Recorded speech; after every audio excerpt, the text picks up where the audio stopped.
Hi, it's Mr. George again. Miss George is Dad, and we are still at North Central College, where Miss George became a teacher. We're on chapter 14 now, and it's titled Inside Nick. On the outside, Nick was still Nick, but inside it was different. Oh sure, he still had a lot of great ideas, but now they scared him a little. For instance, Nick learned in social studies class that people who buy stuff are called consumers. If consumers stop buying, stores and shops and restaurants go out of business. Then, boom, a new idea hit him. All the kids loved lunchtime, but the awful part about lunch was the eating part, school food. And the food was never a surprise. You had to smell it all morning and then go eat it. And the food was always bad. Well, thought Nick, the school cafeteria is sort of a restaurant, isn't it? And the students are consumers, right? And we don't really have to buy our lunches there, do we? Nick could see it all. He would get all the kids to bring their lunches from home every day until the ladies who made the lunches cooked better food. He was sure those women didn't cook food like that for their own families. The kids were the consumers with $1.35 in their pockets. And until the food was better, that's where the money would stay. Great idea. Nick was sure it would work, and he got all excited about it. But then Nick remembered what had happened with Frindle. It stopped him cold. He was sure that if all the kids stopped buying lunch, sooner or later, someone would figure out that it was all Nick Allen's idea. He would get in trouble. People would write about it in the newspaper. The principal would call his parents.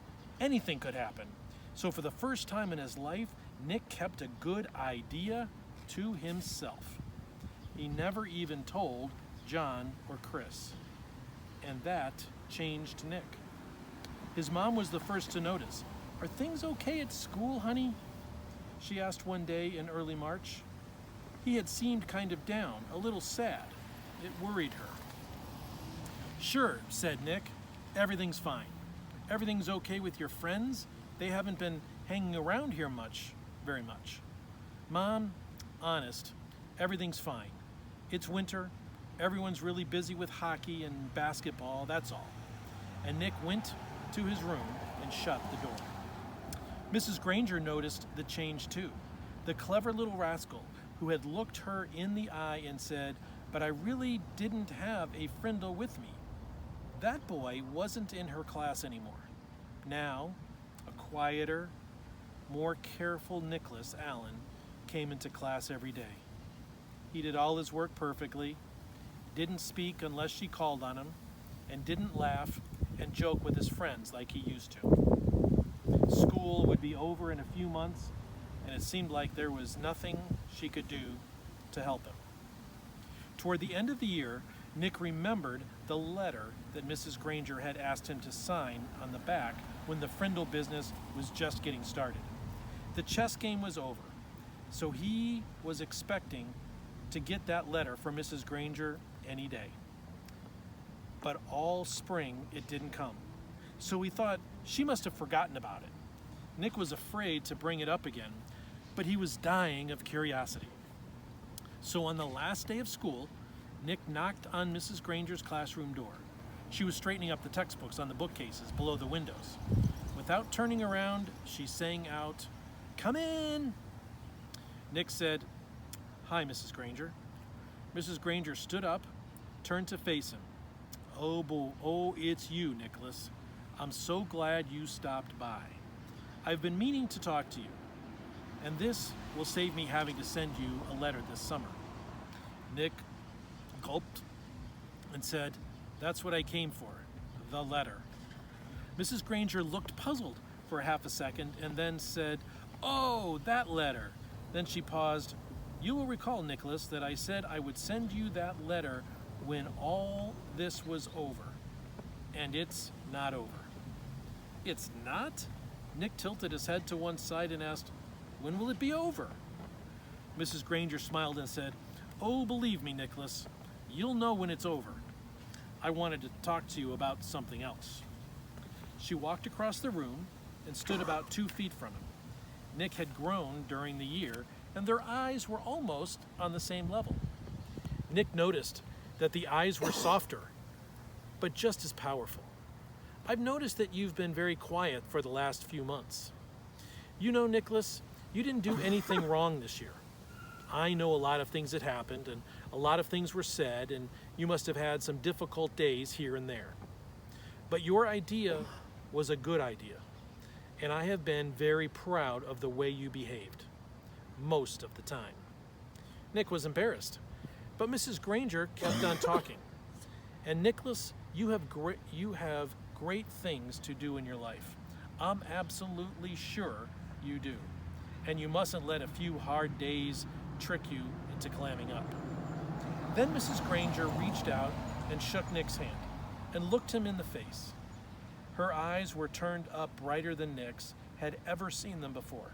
She said, "Nicholas Allen, I have enjoyed having you as a student. Now, you go out there and have a wonderful summer, and I expect to hear remarkable things about you, young man." Mrs. Granger watched Nick start to leave. But before he got to the door, he turned and said, "Thanks, Mrs. Granger. You have a great summer too." Then he grinned and said, "And don't forget to buy some new Frindles for next year." Well, thanks to this little talk with Mrs. Granger, along with a healthy dose of summer vacation, Nick made a full recovery. He was proud that he had made up a new word, and he enjoyed thinking about all the commotion it had stirred up. That one little word had made 5th grade a year to remember. Before he started 6th grade, Nick was Nick again, and all through junior high and high school and college, he proved it. For example, 2 years later, all the school cafeterias in town were serving delicious food at least 4 days a week, all because of Nick, the consumer. And the state superintendent of schools had made a special trip to Westfield to learn why this little town had the most successful school lunch program in the state.